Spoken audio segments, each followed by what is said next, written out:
Bismillah ar-Rahman ar-Rahim. Alhamdulillahi Rabbil Alameen. Wa salatu wa salamu ala Rasulillah.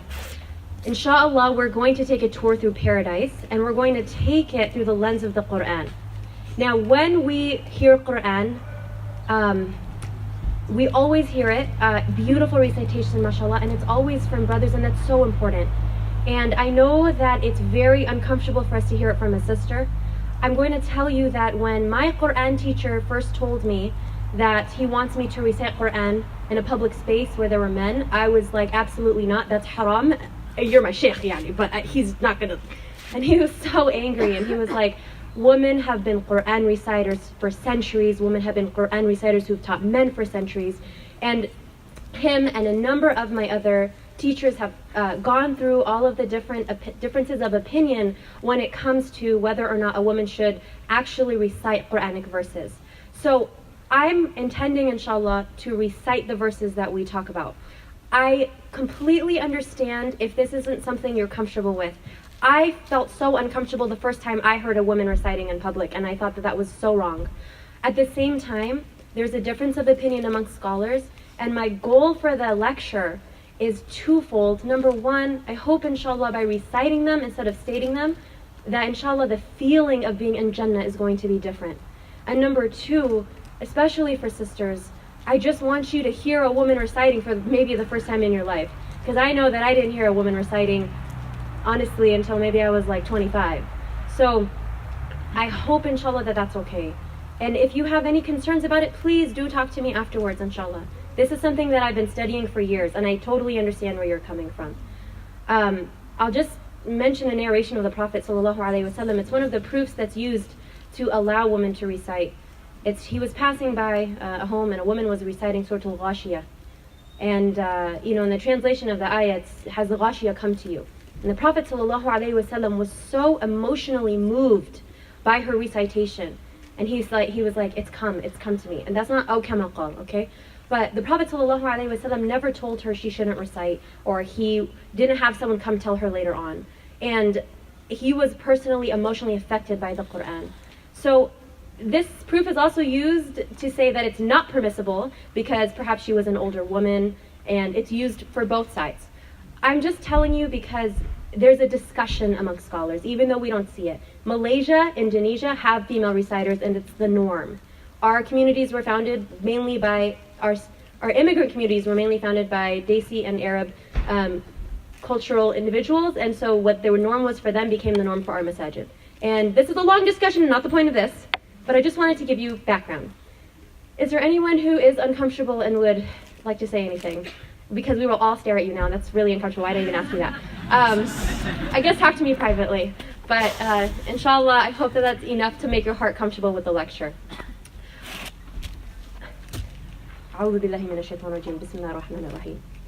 You're sitting at Tajdeed retreat, and you're listening to the speaker, and she asks you to close your eyes. So you close your eyes, but you suddenly feel something in your heart, and for a moment you feel uncomfortable, and then you suddenly feel like you can't breathe, and you feel the person next to you asking, are you okay?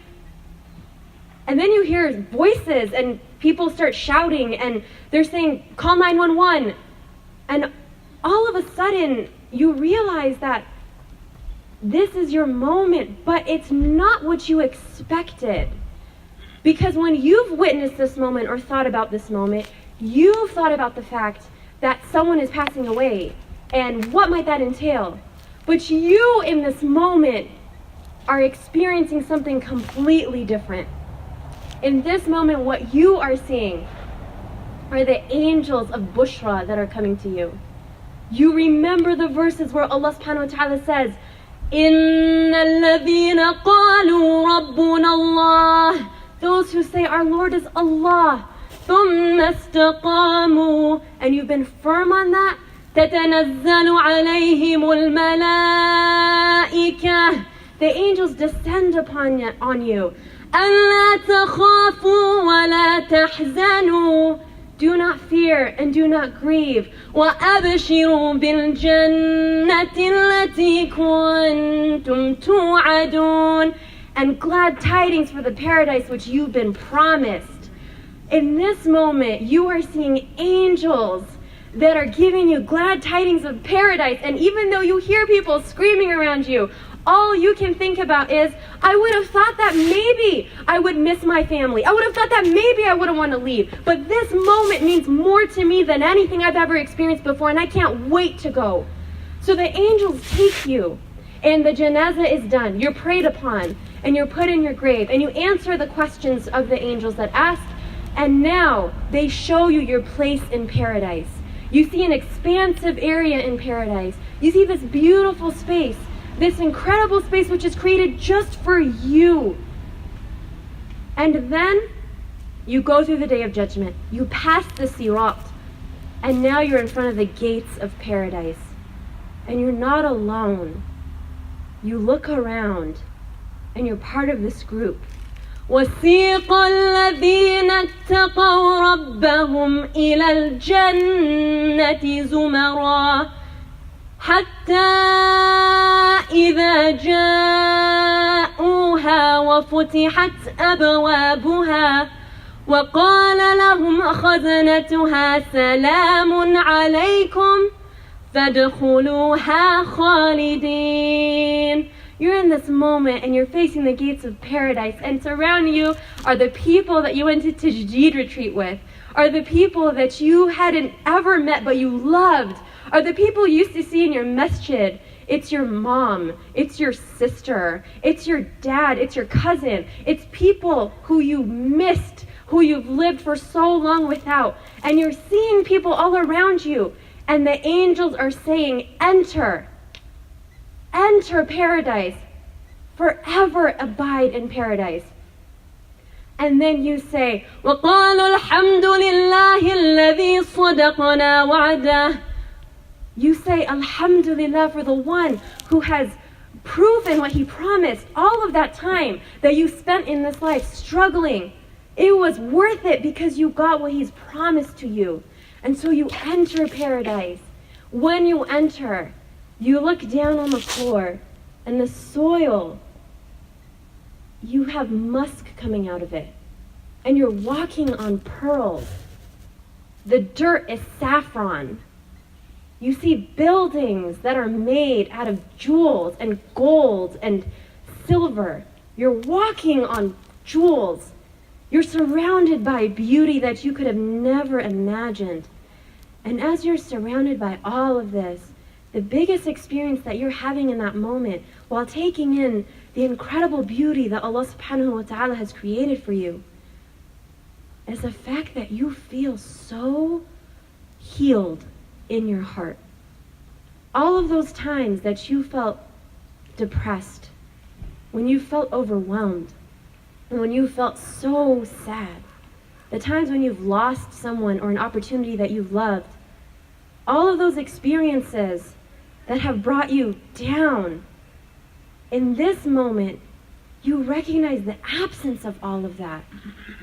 And what you feel in this moment as you're entering paradise, and you're looking around and so in awe of everything, you're feeling Alhamdulillah alladhi adhhab 'anna al-hazan.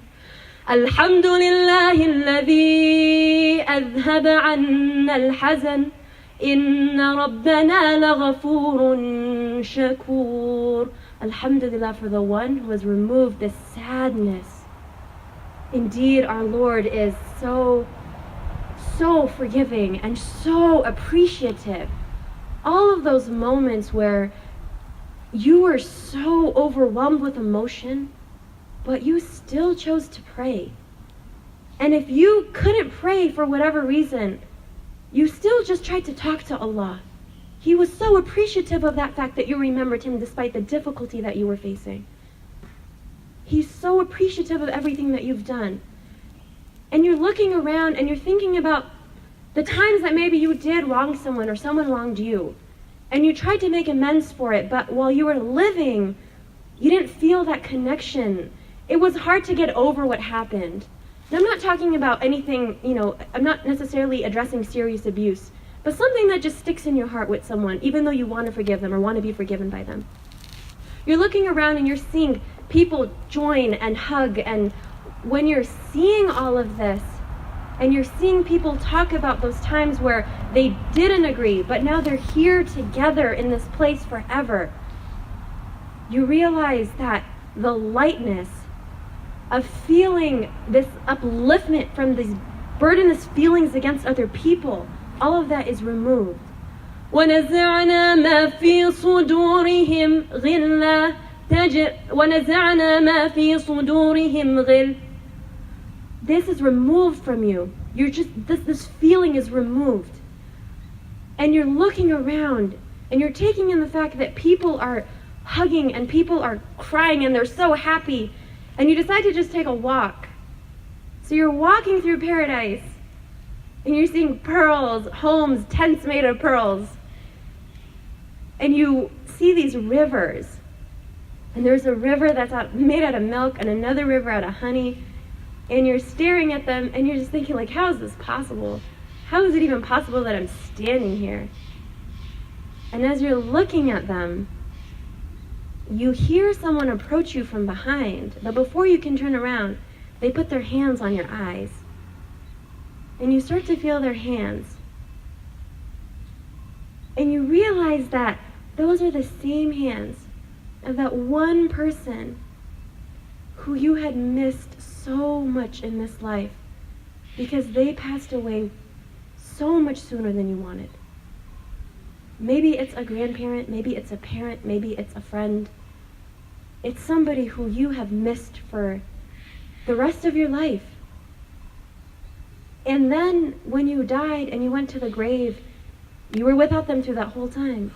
And then you went through the day of judgment, and then you went through the sirat.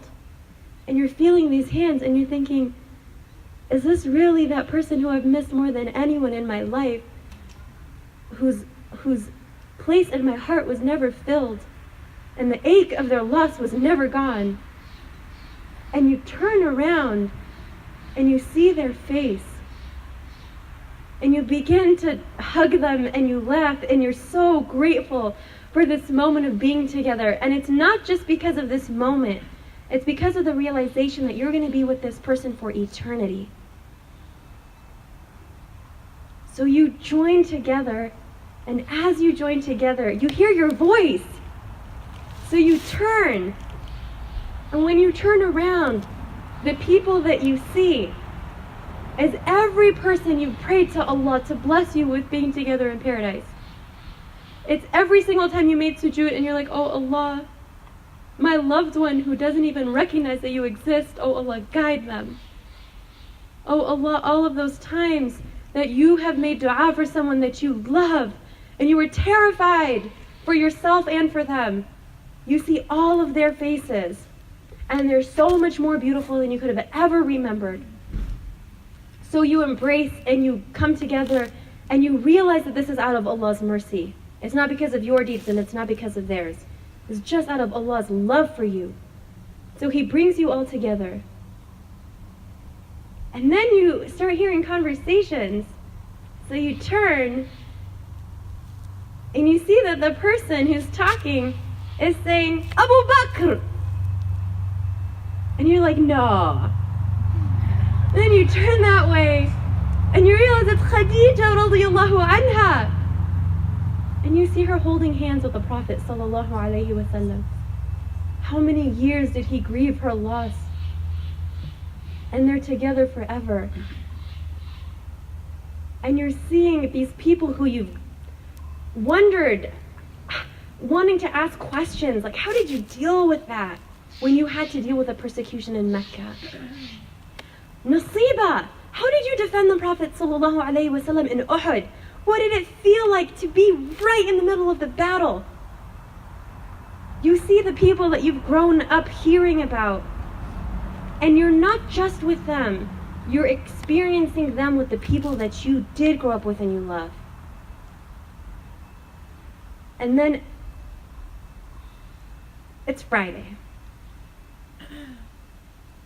When it's Friday, it's the day that you go to meet Allah subhanahu wa ta'ala.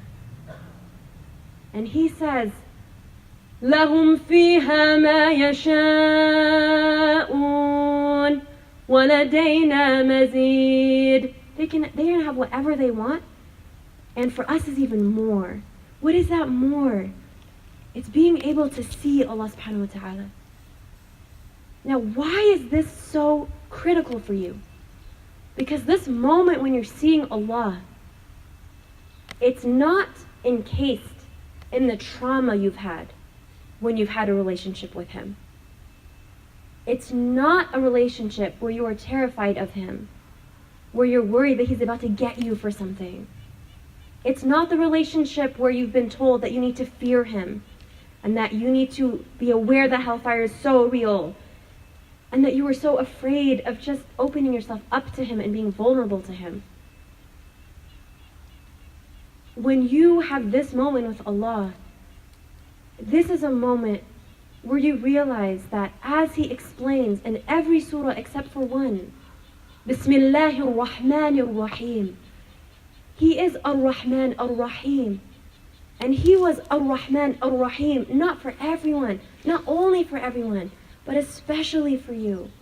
Because despite everything that you messed up with, or all of the hopes that you had but didn't get to fulfill, He still accepted you, and He still accepts you, only because of the fact that you worship no one but Him.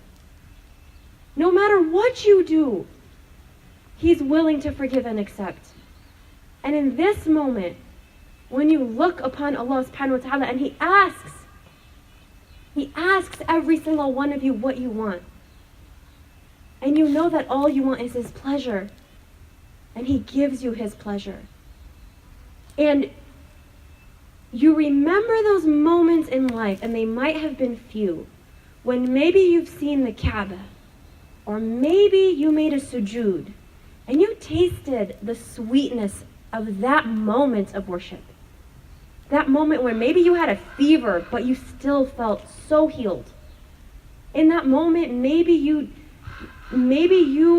were going through the worst phase of your life, but that moment, your heart felt full. That feeling sometimes only lasts for moments in our lives. But in the hereafter, seeing Allah subhanahu wa ta'ala is a healing that is one that's all you want to feel. We were created by Him. We belong to Him. And we're going back to Him. And that's why when you look back at your life in paradise, you don't regret even a single second where you struggled to worship Him, even when it was difficult. And this is the space where you realize all you want is His pleasure. And this is where He gives it to you. رَضِيَ اللَّهُ عَنْهُمْ وَرَضُوا عَنْهُ ذَلِكَ الْفَوْزُ الْعَظِيمُ. They are pleased with Him. Allah is pleased with them, and they are pleased with Him. That is the great success. And you're thinking about how every small good thing you might have done, maybe Allah made it so much more massive than you could have ever imagined. And as you're having this thought, all of a sudden you wake up and you realize you fell asleep during the Paradise Tour lecture and you're still alive. And you have every opportunity to make your life one that looks like a person of paradise, inshallah. That it's not too late. That with every good you do, including eating, including self-care, including going to sleep, your entire life is an act of worship with the intention. Inshallah, may Allah subhanahu wa ta'ala make us all of Ahl al-Jannah. Firdaus al-A'la, bighayri hisab wala sabiq al-adab. May Allah make us all of the people of the highest paradise without any hisab. And all of our loved ones, every single one of our loved ones, Ya Rabbil Alameen. Ameen. Okay, we're going to take Q&A, inshallah. And then, inshallah, we're going to close up. Does anyone have anything to share or anything to ask? Yeah.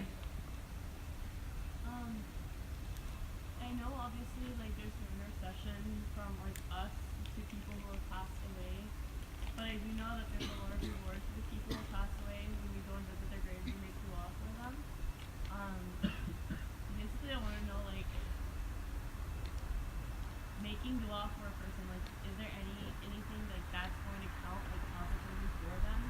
Yes.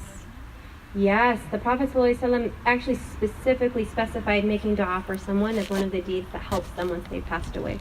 And I don't know if, were you here last night during the bonfire? So like, you know, those are dreams, but those are also like glad tidings that these are people who've passed away and they're coming and saying, you made dua for me and that's affecting me. So yes, making dua for them, any type of good that you can do in their name. There's a difference of opinion on a number of specific actions for doing for someone who's deceased.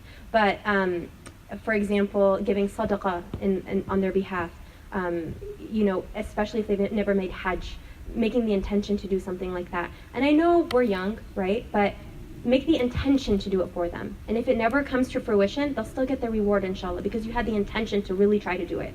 So, you know, I'll tell you, Ramadan last year, I really missed my grandpa. Both of my grandparents passed away, both of my grandpas 5 years ago, 2 months apart. May Allah have mercy on both of them. And I really, really, really missed my grandpa one day.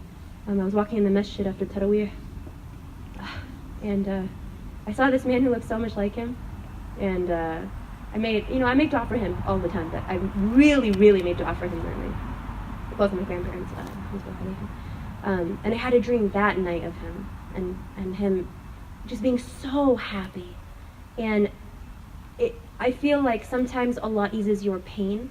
You know, the hole in your heart can never be filled by the loss of someone that you love, but it gives you a very unique experience with dua, because the only thing that will make it feel any type of peace is just making dua for them and feeling connected with them because of that.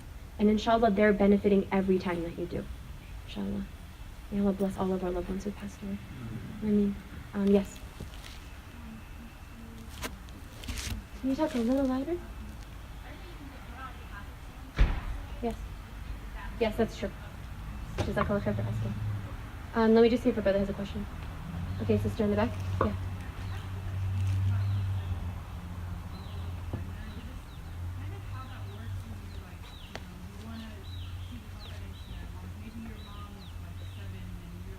Inshallah, you'll both be 7.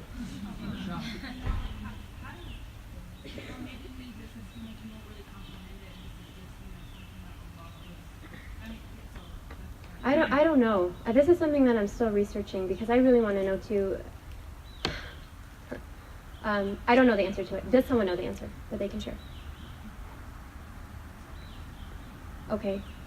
Inshallah, next year that's an answer I will know. Sisters in the back, yeah. Yeah. Can't hear you. In the grave, if someone receives glad tidings in paradise? Can you like scream?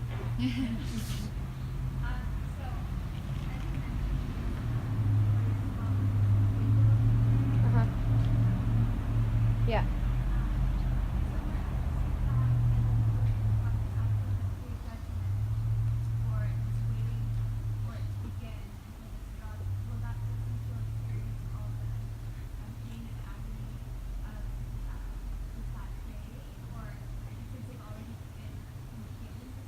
Yeah, so this is my understanding, okay, and I could be wrong, but there are certain things we all have to go through, regardless of where we're going to end up, except for people who Allah protects that from. For example, the people under the shade that we had a discussion about earlier. For some people, going through that process is 2 rak'ahs, 2 quick rak'ahs, 2 long rak'ahs. For some people, it's not. Maybe those people are still going to end up in the place that they saw in their grave, but every single person has to still go through the entire process. And Allah knows best. What does it say? 5 minutes? Yeah. Thank you. Yeah. Can I kick it with you in Jannah? Oh, Allahumma ameen. Allahumma, let every single one of us kick it together and remember Tajdeed retreat and Firdaus al-A'la, telling the Prophet sallallahu alaihi wasallam about what we experienced. Ameen, ya Rab. Ameen, ameen, ameen. Ameen. Yes.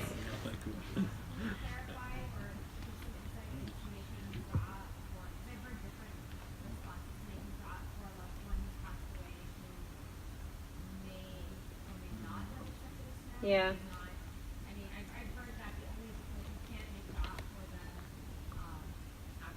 Yeah. Okay, this is actually a very difficult topic for me because I have a lot of non-Muslim family, so it's very, very hard for me. It's the biggest dua I make every single day. Please pray for my whole family. Please pray my entire family enters the highest paradise, and that dua includes them becoming Muslim, like really knowing Islam. When they pass away, in general, we should not make dua for them, in the sense of making dua specifically for that person. But we can ask Allah, Allah, right? This is something that Allah is more merciful than we can imagine ourselves being, and we trust them to His mercy and hope for that. We know that some people don't accept Islam because they've never really learned what Islam really looks like. Today, with unfortunately all the media that Muslims are, the way that we're covered, even if someone wants to learn about Islam, it's difficult. So you never know who Allah will accept simply because of the times that we live in and the circumstances of them even finding out about Islam. So we make dua for people as much as we can when they're alive. Once they've passed away, we talk to Allah about it, but we don't necessarily make a specific dua for them. Does that make sense? And Allah knows best. And I know it's hard. I know it's so hard because it's very personal to me. So thank you for asking it really quick. Yes? I've always wondered, so like you mentioned that obviously we're going to be with our loved ones on the Day of Judgment, but someone like Rasulullah ﷺ or any other man who took multiple wives, like who, like, are all those wives going to be there for like someone who married multiple in paradise? Yeah. So the answer that I've heard from different scholars who talk about this issue is really what you want is what you'll get, and that means, and also Allah protects them from being jealousy and pain and grief in paradise. So I don't know how metaphysically this actually works out, but you'll get what you want, and however that's going to work out, it will, inshallah. Really, I can't tell you, like, on Monday you'll see this person, on Tuesday you'll see this person. But I will say that if you're not in a happy marriage, then you don't have to be married to that person in paradise. It's what you want. And this is a big issue for sisters, because a lot of sisters will say something like, why is there so many descriptions of what men get and not what women get? But there are so many descriptions of what women get, because over and over Allah says you will have what you want, and you are included in what you want. So really, what you desire, inshallah, you'll get, and that includes however that relationship you'd like that to take place. Yeah.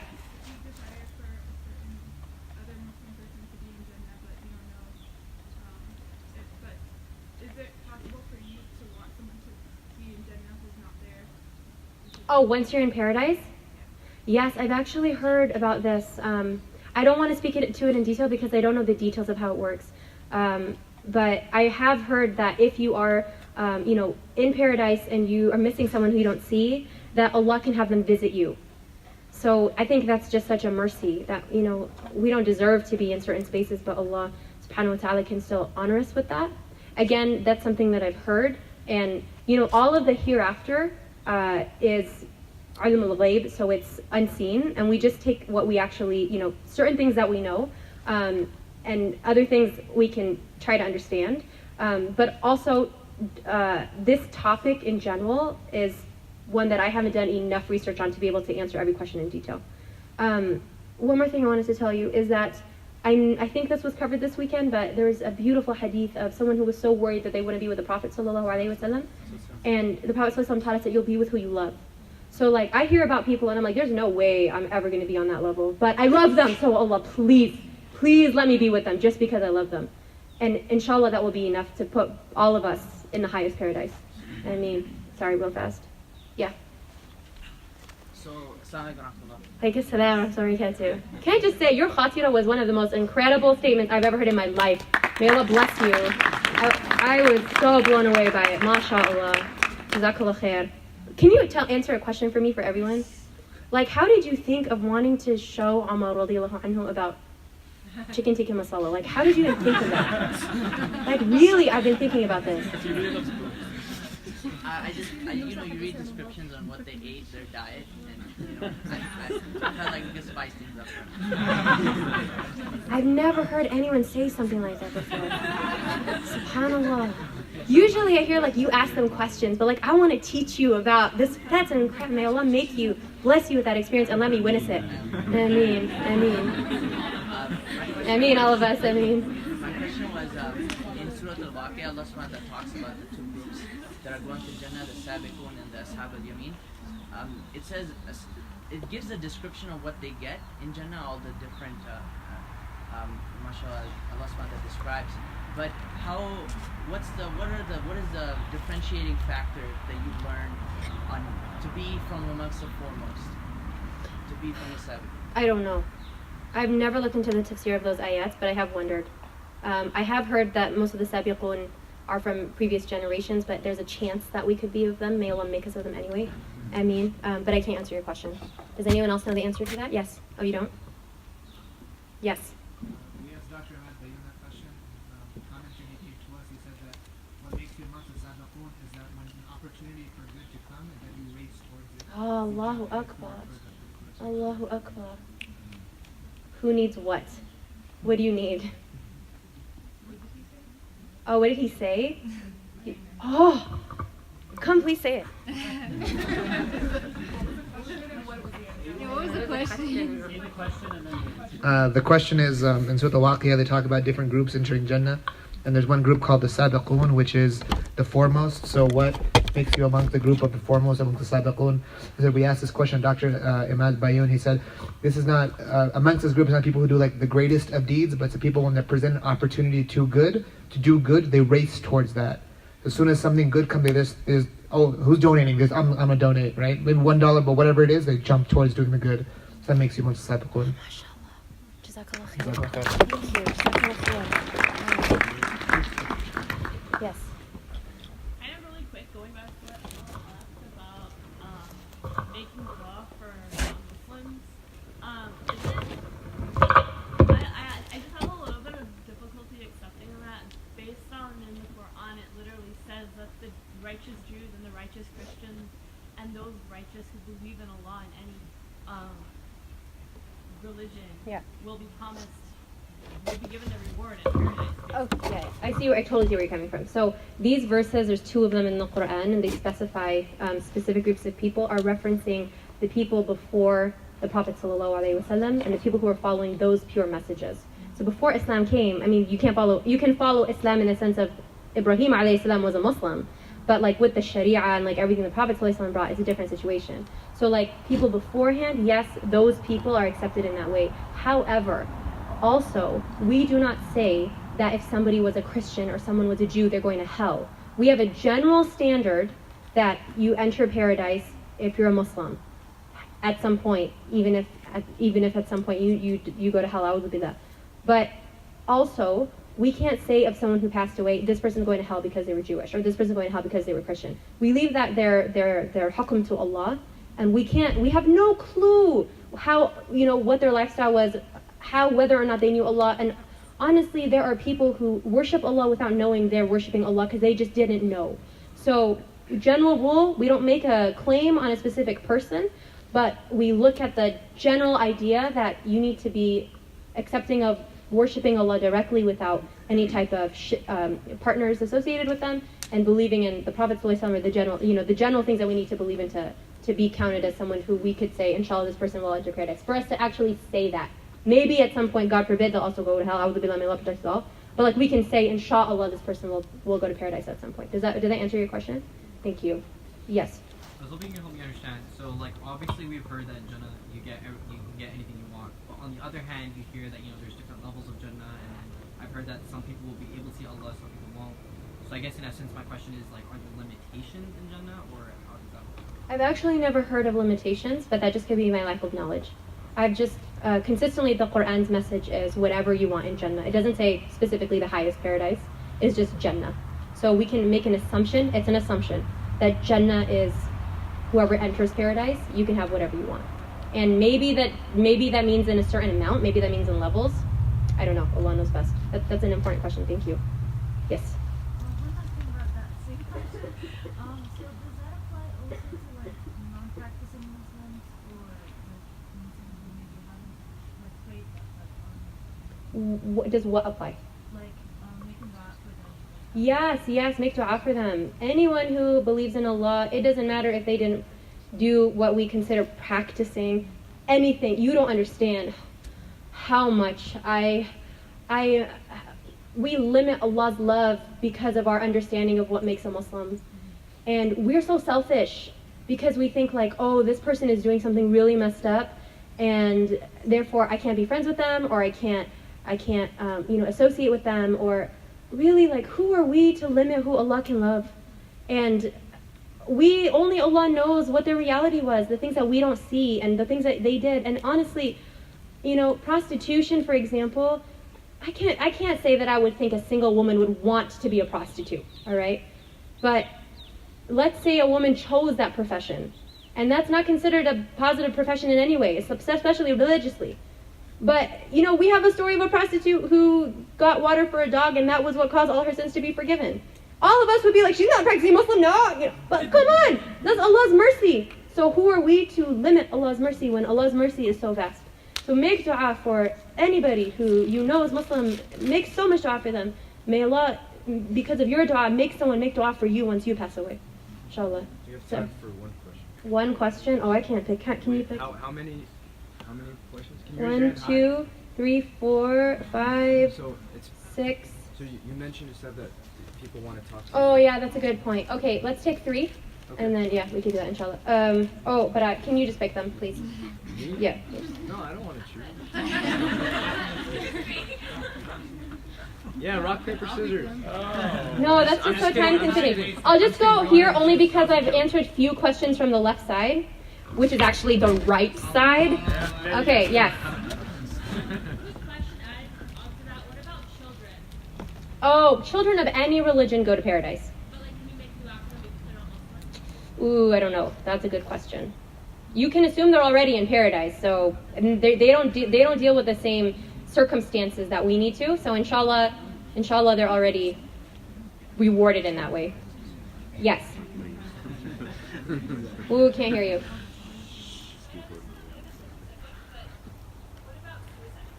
Okay, really important question. We see suicide and we look at it as haram, and it is haram to commit suicide, okay? But when a person commits suicide, we also know that they're not necessarily of sound intellectual mind when they're making that decision. Maybe some people are, but realistically, someone who's under that much emotional trauma is making a decision without recognizing their reality.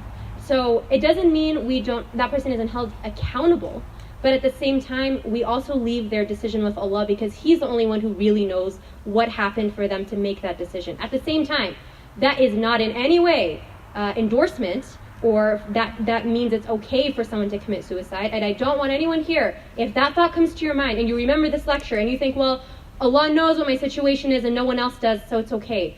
I have heard so many people tell me that the only reason they haven't committed suicide is because they know it's haram. If you need to believe that not to commit suicide, believe it. It is haram to commit suicide. At the same time, if someone did it and they were not of sound mind, Allah knows their situation more than our visual ability to know their situation. However, it does affect it does affect some of the rulings that come into play once that actually takes place. You do pray janazah on them, but the imam of the masjid doesn't pray janazah on them. Someone else will pray janazah on them. But you absolutely pray janazah on them. I don't know. I just don't know.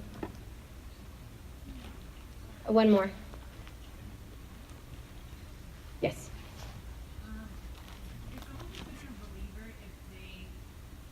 Wait, did you ask a question earlier? Sorry. Someone else. Yes. Oh, I had a question about the levels of heaven. I don't know if you've heard this before, or maybe you can confirm people traveling between the levels. I've heard your house is in a specific level or your palace or whatever, and you could travel freely between the levels so that your house is that true? I did kind of reference that a little bit ago. I don't know where you were, but I did talk about it. Oh my god, I'm so kidding. I don't know what the exact answer is, but I have heard that as well. But I can't tell you from a hadith specifically that I know what the answer is. But I have heard that as well. But may Allah make it real for all of us to just be in the highest one, and everyone that we love. I mean, we are, unfortunately, we have to go because we need time for it. I have to leave, so if you have a personal question, please talk to me right now. inshallah. We're just going to end. Inshallah, subhanakallahumma wa bihamdik, nashhadu an la ilaha illa ant, nastaghfiruka wa natubu ilayk. Let's make a really fast dua, inshallah. Yeah. So, qibla is this way, yeah? الحمد لله رب العالمين حمدا كثيرا طيبا مباركا فيه اللهم صل وسلم على نبينا وحبيبنا محمد اللهم صل وسلم على نبينا وحبيبنا محمد اللهم صل وسلم على نبينا وحبيبنا محمد اللهم يا ربنا Allahumma ya Rabbana, as we have gathered here in this weekend, Ya Allah, as we have gathered here on this day, Allahumma, as you witness us, as you've surrounded your angels with us, Ya Allah, we beg of you, as soon as we stand up, let every single sin that we have committed fall off of our bodies. Allahumma ya Rabbana, let every single step that we take after this moment be a means of our ranks being raised in paradise and be a means of our forgiveness. Allahumma ya Allah, to you we have entrusted the people that we love. Allahumma, to you we have entrusted the people who are gone from our lives. Allahumma, who better to entrust them than you? Allahumma antal kareem, you are the generous. You are al-wadud, you are the source of all love. Allahumma ya Rabbana, shower our loved ones with your mercy. Allahumma, make their graves expansive. Allahumma ya Allah, bless them with their good deeds, visiting them so they don't feel like they're alone. Allahumma, let them see their place in paradise and bless us with dreams where we feel close to them, Ya Rabbil Alameen. Allahumma ya Rabbana, us and every single one of our loved ones, Ya Rabbana, nas'aluka su'alan wahida. We ask you one question. Allahumma, we just ask you this one question. We request from you this one request. Allahumma, enter us and every single person that we love into the highest paradise. بغير حساب ولا سابق العذاب يا رب العالمين. Allahumma, be pleased with us and our loved ones and forgive us.